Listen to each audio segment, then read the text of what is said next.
My father was a wonderful man who waited on me hand and foot when I was a child. My mother used to jokingly call him the slave. When I grew up, I expected to find a husband as selfless and loving as my father. Instead, I found Frank. I used to give Frank 30-minute back rubs, which he always asked for. He'd never give me back rubs unless I begged, and then for like 30 seconds. Once I broke both my arms and they were put in casts. Despite this, I continued to give Frank his back rubs. The doctor said if I continued to use the muscles in my arms that way, they would be permanently damaged and I would have unbearable shooting pain for the rest of my life. When I told Frank what the doctor said, he said I was exaggerating because I was lazy and didn't care about how his back felt. A short time after that, after one of Frank's long back rubs, my arm was sore, so I said, my turn.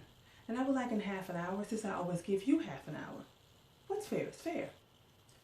Frank said he thought I gave him back rubs because I loved him, not because I expected something in return.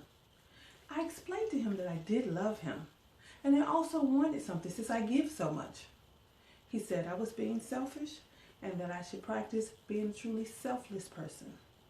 And so for a while I tried to be selfless, but the unbearable pain in my arms, which he also refused to massage, was just so bad that I felt it was easier if I just killed Frank.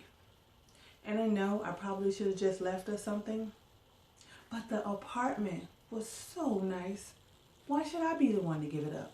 I'm the one who found it in the first place. And still there were probably things that I could have done. I couldn't think of any at the moment. The only thing I could come up with was killing Frank. I think the real problem between me and Frank was my inability to be assertive. To assert myself, I mean.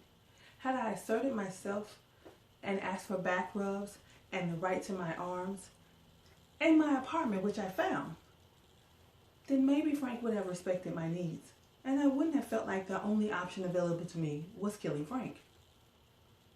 I think I fluctuate between being too passive and too aggressive, when what I really need to find is the middle ground between the two.